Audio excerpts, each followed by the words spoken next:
il paraît, donc je ne sais pas si c'est une rumeur ou que c'est Vas-y, réel, vas-y, vas-y. je peux y aller. Hein. Ben, Il paraît que tu es parti jouer à l'Olympiakos. ouais. Mais à cette période-là, apparemment, pour jouer dans le championnat grec, il fallait être grec Ou d'origine. ou d'origine grecque. Oui.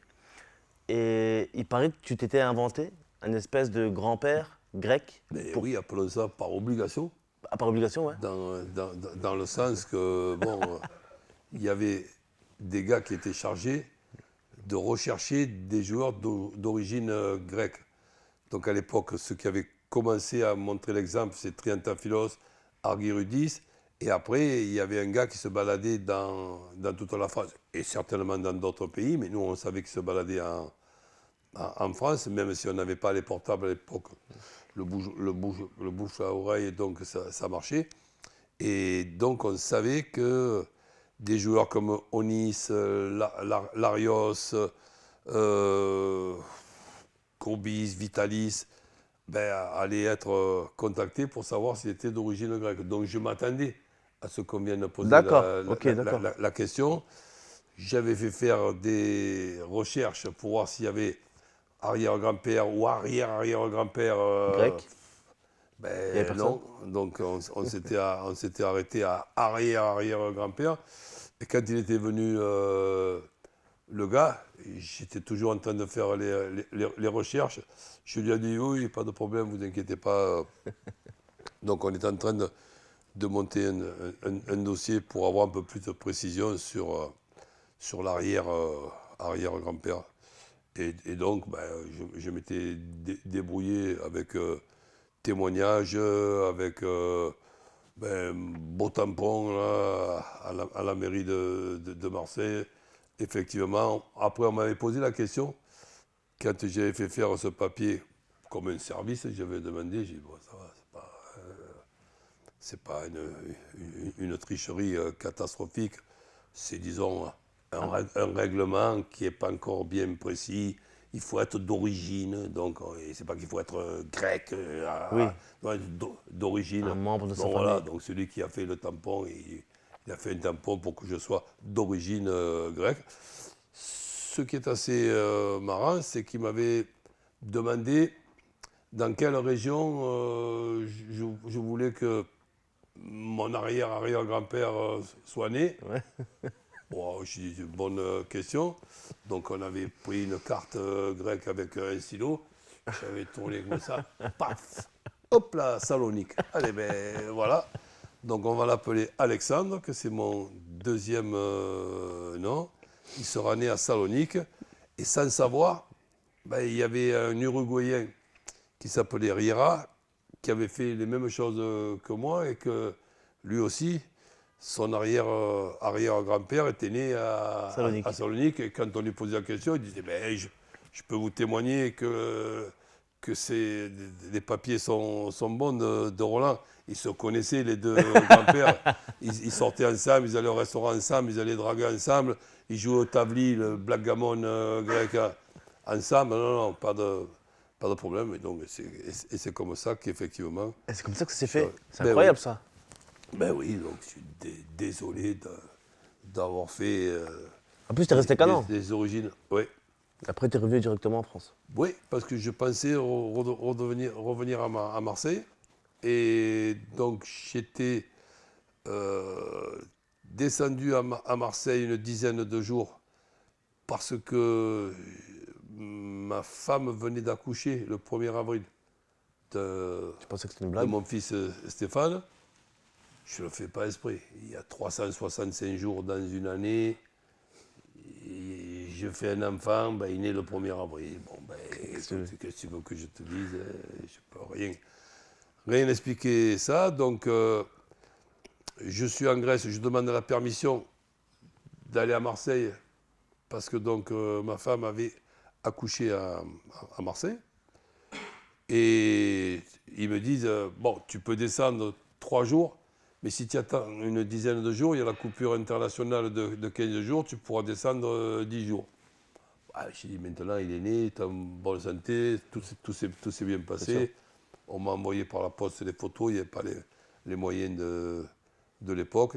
Et je suis descendu, j'ai me suis entraîné avec l'Olympique de Marseille de l'époque du président Melik, un gars qui était dans les affaires, notamment des cinémas. Ouais. C'est la période où, je ne sais pas si tu te rappelles, ou même malgré que tu sois jeune, tu as pu savoir qu'il étaient venus deux énormes Brésiliens, Jair Zino et Paulo César. Bien sûr. Donc, ils étaient en contact pour pouvoir les faire venir. Moi, j'arrive et je retrouve donc les Bosquier, Novi, Escobar, Manusson, donc à l'entraînement. Ça fait plaisir. Je suis en pleine forme. Donc, à l'entraînement, il y a toujours un journaliste qui disait, mais qu'est-ce qu'il fait Roland à Olympiakos, le jeune Courbis, il pourrait quand même faire partie de l'effectif. Et donc, le président et le directeur sportif ont voulu me récupérer, donc ce qui, moi, m'intéressait. Et après, il y a eu une incorrection de leur part, alors que je fais le maximum pour me libérer à Olympiakos. Le président d'Olympiakos, un dénommé Goulandris, qui est la troisième fortune grecque dans les armateurs après Onassis et Niarchos, me laisse partir en signant un papier comme quoi, si je retourne en Grèce, je n'aurais pas le droit de signer dans un autre club qu'Olympiakos, puisqu'il y avait le rival, mais vraiment Panathinaikos à l'époque, le PAOK de Salonique, un endroit où il y avait mon arrière-grand-père, qui devait être certainement supporter du PAOK de Salonique. Et donc je me retrouve en rentrant à l'OM, tout content de rentrer à l'OM, et les enfoirés, entre guillemets, quand je vais pour signer mon contrat, alors que je suis tombé d'accord avec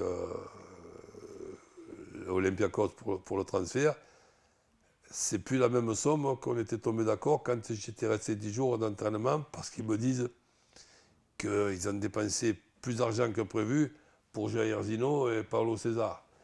Et moi, en restant poli, j'ai dit, mais qu'est-ce que je m'en fous, moi, de Jair Zino ou de Paulo César. Ça veut dire que Jair Zino et Paulo César, ils m'ont piqué de l'argent sur mon contrat. Mais non, mais j'ai dit, c'est pratiquement ça. Et donc, ils pensaient certainement que j'allais dire oui. Okay.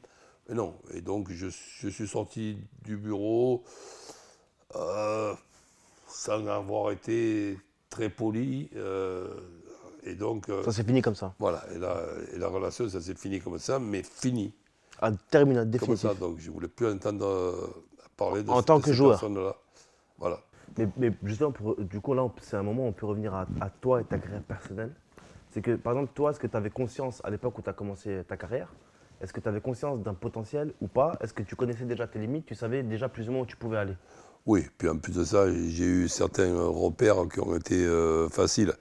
Quand j'étais tout petit, j'avais, disons, 9-10 ans, je jouais avec, dans mon quartier, des copains qui avaient 12-13 ans, et ces 2-3 années de différence, quand tu as 10 ans, 12 ou 13 ans, ça n'a rien à voir si tu en as 24, 26 ou 27. C'est énorme. Et malgré ce, j'étais meilleur avec 2-3 ans de moins que tous les copains du quartier ou de l'école qui étaient passionnés de football, qui se débrouillaient, mais j'étais meilleur. Et après, il y a les sélections. Et les sélections, que ce soit des sélections de minimes à l'époque.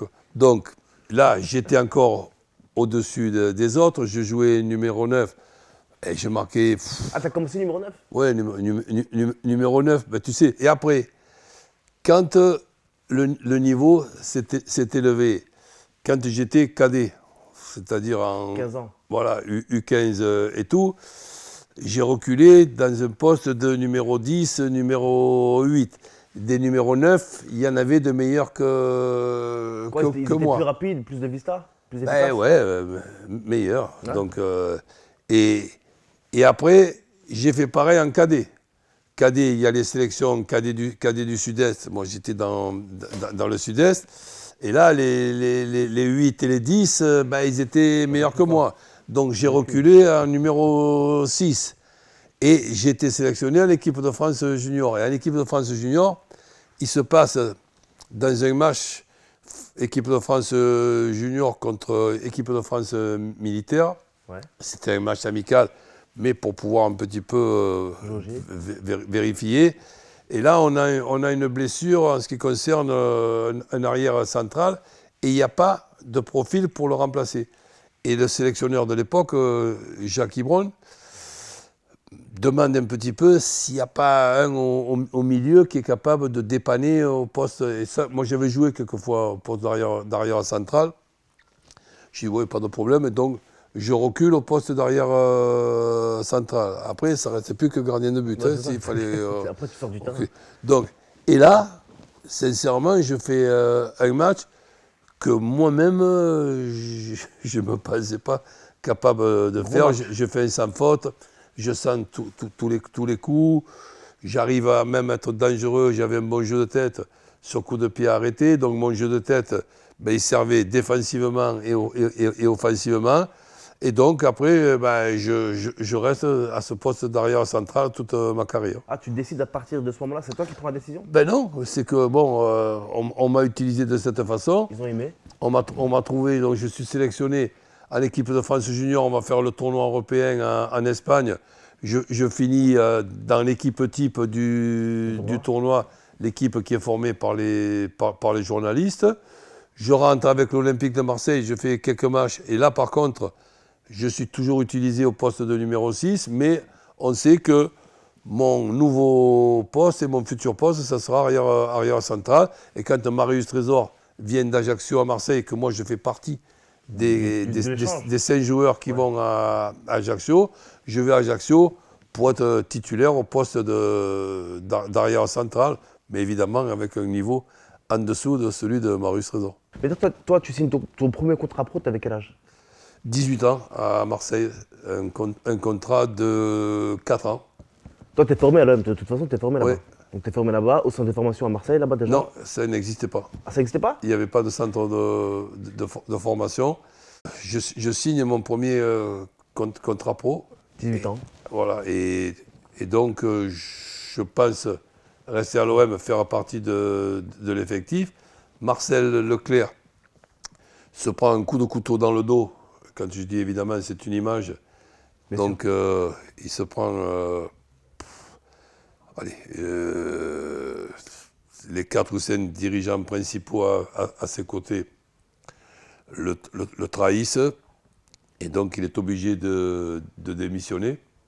C'est lui qui était arrivé quand l'OM était en 2e division, mais au fond du trou de la 2e division. Un gars qui avait sur pas mal de secteurs 20, pour ne pas dire 25 ans d'avance sur les autres.